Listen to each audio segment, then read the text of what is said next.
Hello everyone, welcome in Agni Maths exam study.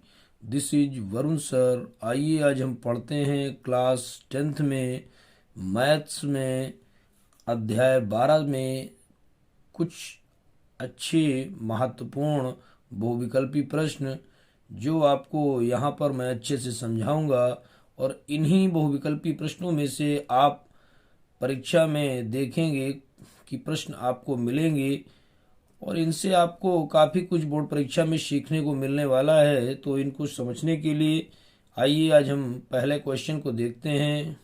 Question number पहला, व्यासों 36 centimetre और 20 centimetre वाले दो वृत्तों की परिधियों के योग के बराबर परिधि वाले एक वृत्त की त्रिज्या है। तो हमको ऑप्शन भी यहाँ पर दिए हुए हैं ए बी सी के डी के रूप में। इसको सॉल्व करने के लिए इसको हम सॉल्व करते हैं। देखिए दो वृत्तों, यहाँ पर इन्होंने बोला है कि दो वृत्तों की परिधियों, तो दो वृत्त अगर मैं यहाँ पर ले लेता हूँ, एक वृत्त मैं इसको बना लेता हूँ यहाँ पर, इस तरीके से मैंने एक वृत्त ये बना लिया और एक वृत्त मैंने ये बना लिया। आपके सामने दो वृत्त मैंने बना दिए। अब कह रहा है कि व्यासों 36 सेंटीमीटर, तो इसका व्यास जो है आपका ये व्यास, ये पूरी दूरी 36 सेंटीमीटर है, और यहाँ पर इसको अगर आप देखेंगे तो ये पूरा आपका क्या है 20 सेंटीमीटर, ये पूरा दिया हुआ है आपका 20। तो हमको अलग अलग दो वृत्त हैं यहाँ पर, ये ध्यान रखना है। तो यहाँ पर अगर हम लिख लेते हैं, मान लेते हैं व्यास को हम कहते हैं त्रिज्या का 2 गुना होता है, ये आप ध्यान रखेंगे यहाँ से। तो इसको हम लिख सकते हैं कि व्यास, लिख लेते हैं कि दो वृत्त हैं तो दोनों को, एक को R1 ले लेते हैं, यहाँ पर लिख लेते हैं कि एक वृत्त की त्रिज्या माना एक वृत्त की त्रिज्या R1 व दूसरे वृत्त की त्रिज्या R2 है। मैंने एक वृत्त की त्रिज्या R1 व दूसरे वृत्त की त्रिज्या R2 ले ली। अब इन्होंने बोला है कि व्यासों, एक व्यास दिया गया है तो व्यास को हम बोलेंगे यहां से 2R1। 2R1 जो है कि 2R1 हमको दिया हुआ है 36, ठीक है, और दूसरा हमको दिया गया है 2R2, तो 2R2 हमको दिया गया है 20। ये पहले वृत्त के व्यास को हम 2R कहते हैं। अब दो हैं, एक 2R ये, एक 2R ये, तो एक को मैंने बोल दिया 2R1 और एक को बोल दिया 2R2। फिगर में मैंने छोटा सा समझाया है। अब कह रहा है कि इनकी वृत्तों की परिधियों का, दो वृत्तों की परिधियों के योग के बराबर परिधि वाले एक वृत्त की त्रिज्या ज्ञात करनी। मतलब इन दोनों को जोड़कर कोई हमें एक तीसरा वृत्त बनाना है, यहाँ पर एक तीसरा वृत्त बनाना है। इस तरीके से एक ये वृत्त बना देना है, इनको योग करके इस तरीके से। इसकी हमें क्या निकालनी है, त्रिज्या। इसकी R पूछ रहा है, ये पूछ रहा है आपसे, इसको मैं कैपिटल R ले लेता हूं। अब देखिए हमको क्या करना है, यहाँ पर हम ले लेते हैं दो वृत्तों की परिधियों का योग। तो यहाँ लिख लेते हैं कि दो वृत्तों की परिधियों का योग बराबर, लिख लेते हैं तीसरे वृत्त की परिधि। अब यहां पर हम परिधि का सूत्र जानते हैं। परिधि का सूत्र होता है 2πr1, और इसका हम ले लेते हैं दूसरे वृत्त की 2πr2, और बराबर तीसरा वृत्त जो बन रहा है इनका योग के बराबर है, उसको हम ले लेते हैं 2π और कैपिटल R। इसको मैंने कैपिटल R ले लिया। अब आप यहाँ पर देखेंगे तो यहाँ पर दोनों में देखें तो पाई कॉमन है, कॉमन 2 भी है, लेकिन 2 हम नहीं लेंगे, हम केवल पाई दोनों में कॉमन ले लेते हैं। पाई अगर हमने कॉमन ले लिया तो अंदर क्या बच रहा है, यहाँ पर 2R1 और प्लस 2R2, और पाई को बाहर मैंने निकाल दिया और ये हो गया 2। यहाँ से हम इसको भी पाई को पीछे रख सकते हैं, जैसे इसमें पीछे रखा तो इसको भी लिख सकते हैं 2r पाई।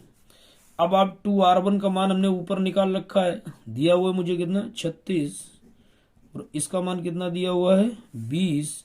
इसको ब्रैकेट में बंद कर दें और बाहर पाई लगा दें और ये हो जाता है 2r पाई।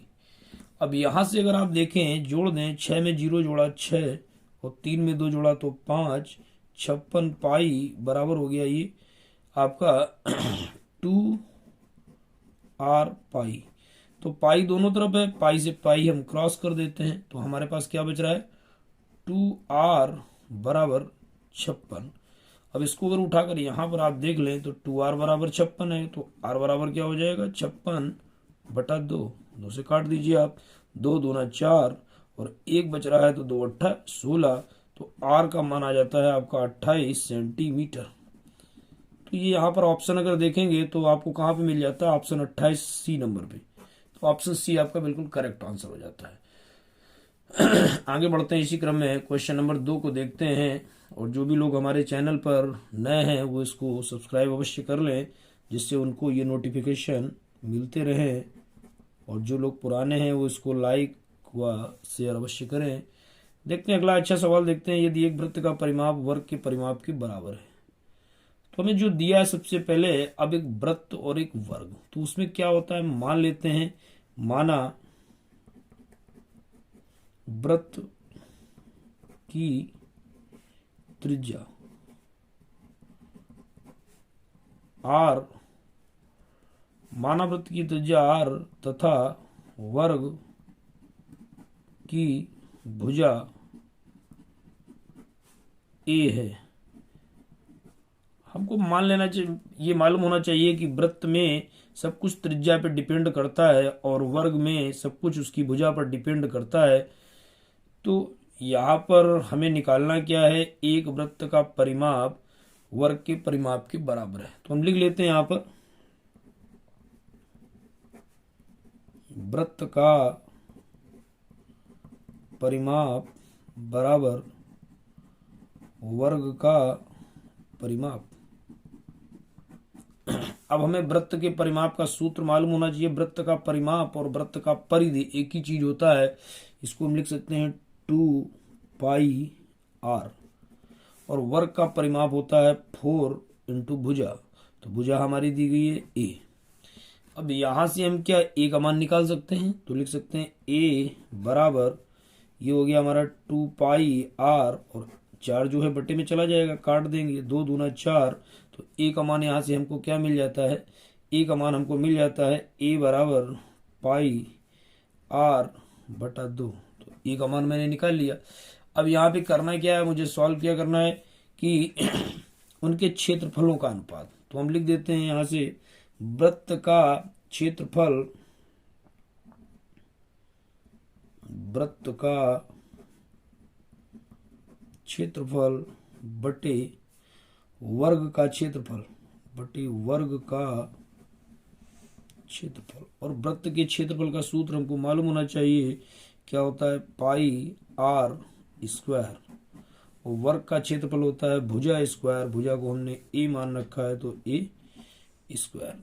अब इसका मान हम रख देते हैं यहाँ पे, इसको लगा लेते हैं, इस तरफ देखेंगे तो वृत्त का क्षेत्रफल हम लिख देते हैं पाई r स्क्वायर, और वर्ग का क्षेत्रफल जो हमने a की वैल्यू हमने ये निकाल रखी है पाई r/2 का स्क्वायर। इसका अगर इस ऊपर वही लिख देंगे पाई r स्क्वायर, और नीचे आप पाई का स्क्वायर करेंगे तो पाई स्क्वायर, और r का करेंगे तो r स्क्वायर, और 2 का स्क्वायर करेंगे तो 4 हो जाएगा। और आप देखेंगे तो इस स्क्वायर से ये पाई कट जाएगा और r स्क्वायर से पूरा r स्क्वायर कट जाएगा। अब आपके पास बच क्या रहा है, आपको मालूम होना चाहिए कि बटे के बटे है तो ऊपर चला जाएगा या पलट जाएगा। तो इसको हम लिख सकते हैं क्या 4 अपॉन, यहाँ पे हो जाएगा पाई का मान होता है 22/7। अब ये भी पलटेगा, यहाँ से आप लिख सकते हैं 4 गुणा 7 और बटे हो जाएगा 22।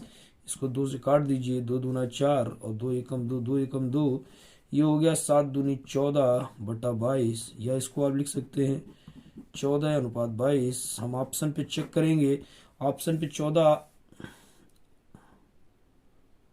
यहाँ पर 11 बच रहा है, ये कट गया ना, तो 14/11, तो 14/11 बचेगा ये। तो ये हमारा ऑप्शन नंबर हो जाता है 14/11, ऑप्शन नंबर बी। तो यहाँ पर देखेंगे मैथ है, थोड़ी सी भी गलती करेंगे तुरंत कैच में आ जाएगा आपका, ठीक है ना। तो आगे बढ़ते हैं, क्वेश्चन नंबर तीसरा। अच्छा क्वेश्चन है, डायरेक्ट देख के करने वाला क्वेश्चन है। त्रिज्या आर के वृत्त के कोण थीटा वाले त्रिज्यखंड के संगत चाप की लंबाई। तो यहाँ पर चाप की लंबाई जब भी आप निकालेंगे तो ध्यान रखेंगे, चाप का मतलब है परिधि वृत्त की 2πr। तो 2πr यहाँ दिख रहा है, यहाँ नहीं दिख रहा है, यहाँ दिख रहा है, यहाँ स्क्वायर ये नहीं। तो इन दोनों में से मुझे चेक करना होगा। तो एक तो ऑप्शन आपको ये मिल गया 2πr दोनों में है। दूसरी चीज कि इसमें होता है θ/360, यहाँ पर θ/180, तो इसको नहीं लेंगे तो आपका ऑप्शन हो जाएगा ऑप्शन नंबर ए। तो ये जो है कि आपका फार्मूला बेस्ड क्वेश्चन है, देखते ही आंसर देना होगा। याद रखना होगा कि त्रिज्या आर और एक वृत्त के कोण थीटा वाले त्रिज्यखंड के संगत चाप की लंबाई का सूत्र होता है θ/360 इंटू 2πr। तो ऑप्शन नंबर ए आपका करेक्ट आंसर है। आगे बढ़ते हैं, और इस क्वेश्चन का आप याद कर लेंगे आंसर को कि त्रिज्यखंड का चाप की लंबाई जो होती है वो θ/360 इंटू 2πr होती है। आगे इसी क्रम में बढ़ेंगे और क्वेश्चन नंबर हम देखेंगे, क्वेश्चन नंबर चौथा। अच्छा क्वेश्चन है, क्या दिया हुआ है कि एक घड़ी की मिनट की सुई की लंबाई 14 सेंटीमीटर है, 1 मिनट में सुई द्वारा रचित क्षेत्रफल होगा। देखिए सवाल को कैसे हम कर लेते हैं, इसको सॉल्व करते हैं। तो हम लिख लेंगे घड़ी की हमको दिया क्या गया है, एक घड़ी की मिनट की सुई की लंबाई दी गई और 1 मिनट में सुई द्वारा रचित क्षेत्रफल होगा। तो हम लिख लेते हैं 1 मिनट की सुई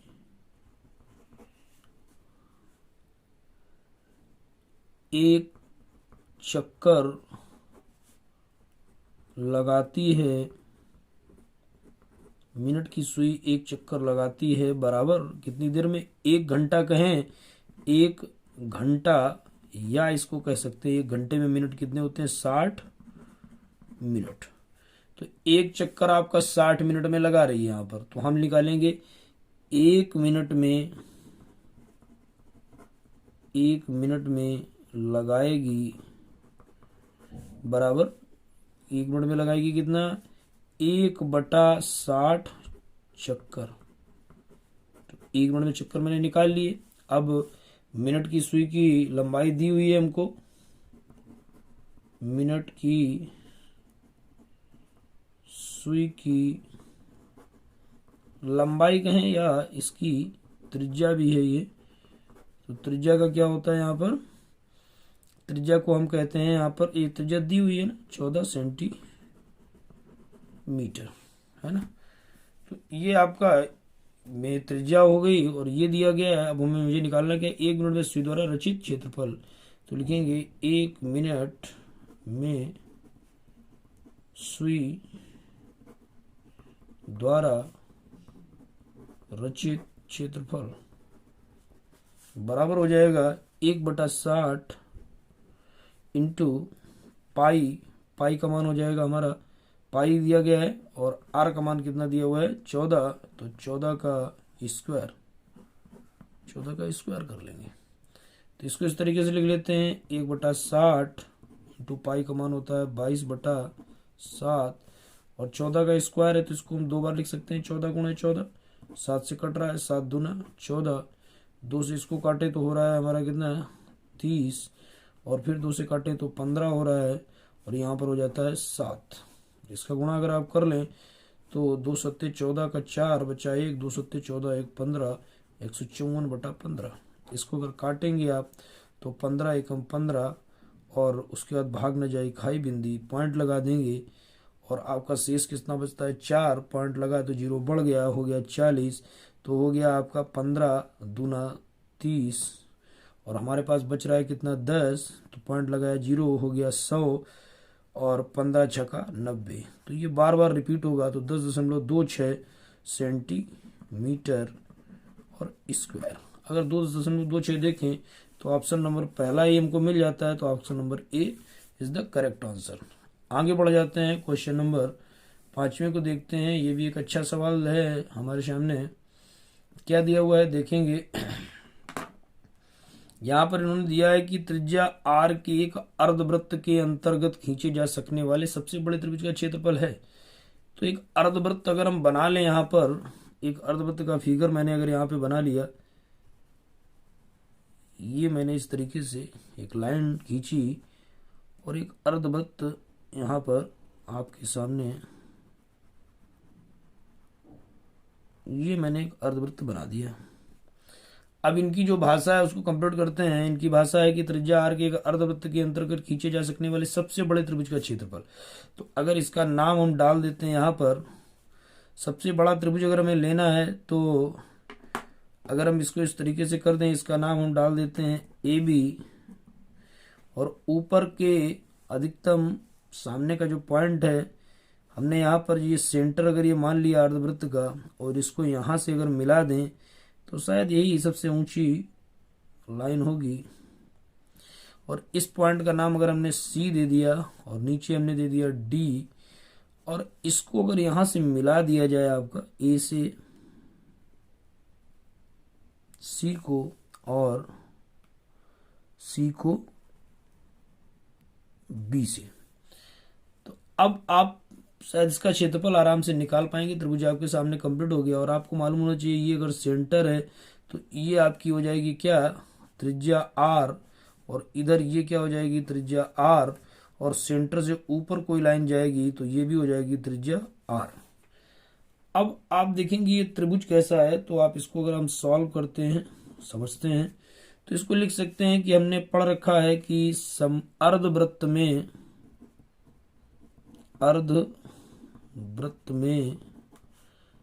बना कोण समकोण होता है। ये थ्योरम हम पढ़ चुके हैं, 9 से पढ़ते हैं कि अर्धवृत्त में बना कोण समकोण होता है। तो ये कोण आपका 90 डिग्री हो जाएगा, ऊपर वाला। यहाँ पर कोण सी 90 अंश हो जाएगा, कोण सी बराबर 90 अंश। तो यहाँ पर लिख देंगे कि समकोण त्रिभुज ए सी बी का क्षेत्रफल। अब हमको मालूम है समकोण त्रिभुज के क्षेत्रफल का सूत्र क्या होता है, 1/2 गुणे आधार गुणे ऊंचाई। ये सूत्र होता है समकोण त्रिभुज के क्षेत्रफल का। लिख देते हैं यहाँ पर 1/2, आधार क्या है पूरा ए बी, और ऊंचाई क्या है आपकी टी सी। अगर देखें यहाँ पर वैल्यू, तो 1/2 ऐसे ही बना रहा, और ए बी की वैल्यू क्या है, आर इतना है, तो टोटल कितना हो गया, ये 2r। टोटल इसका व्यास हो गया, तो ये हो गया 2r। और डीसी का मान कितना है, अगर हमारे पास डीसी देखें तो ये r है। अब 2 से 2 आपका कैंसिल हो रहा है, तो ये r का r में गुणा करेंगे तो हो जाएगा r²। तो r² अगर आप ऑप्शन में देखेंगे तो option number A is the correct answer. तो इस तरीके से देखिए, मैंने आपको अध्याय 12 से संबंधित कुछ महत्वपूर्ण बहुविकल्पी प्रश्न समझाने का प्रयास किया है। और यदि आपके समझ में आया है तो लाइक, शेयर और सब्सक्राइब अवश्य करें। जय हिंद, वंदे मातरम।